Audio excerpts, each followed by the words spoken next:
Yaşar, mənə aiddir. Bəstəkar deyiləm, arada tızmaqarlarım olur. Burada 2 Yaşar var, biri sən, bir də qardaşım Yaşar. Elə sən də qardaşsan. Allah xoşbəxt eləsin, Allah mübarək eləsin. Gözəl bir musiqimiz gəlir, bağlı balam. Bağlı balam, buyursunlar, gözəl mübarəkdir. Eşq olsun.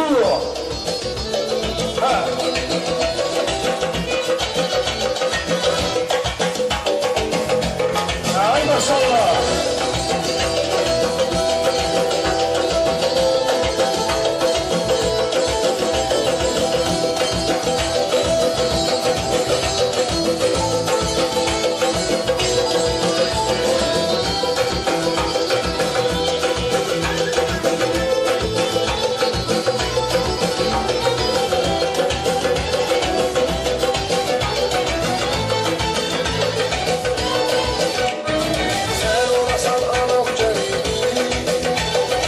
Şirin şirin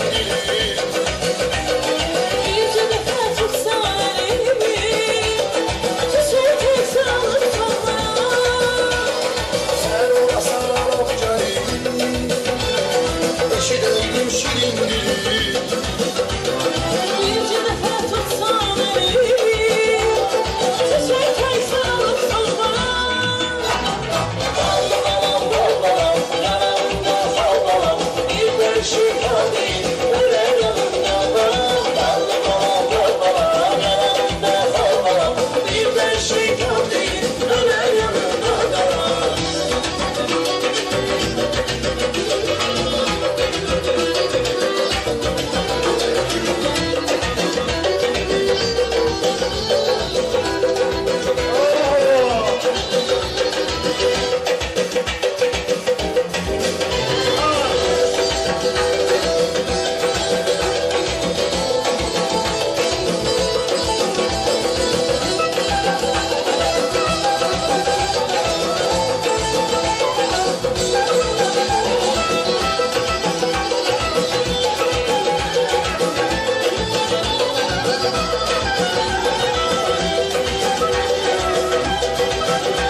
Eşideydim şirin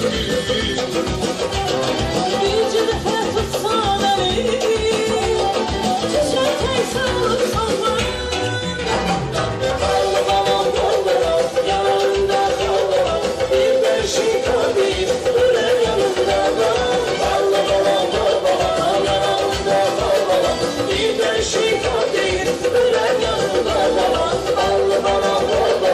yanımda kalma bir beşik alayım öyle yanımda yanımda kalma oldu bir şey hevesini sen bana Arada yani şeytan da sözünü kulak asmaq lazımdır. Alkışlar gelsin, güzel marasının şerefine. Teşekkür ederim.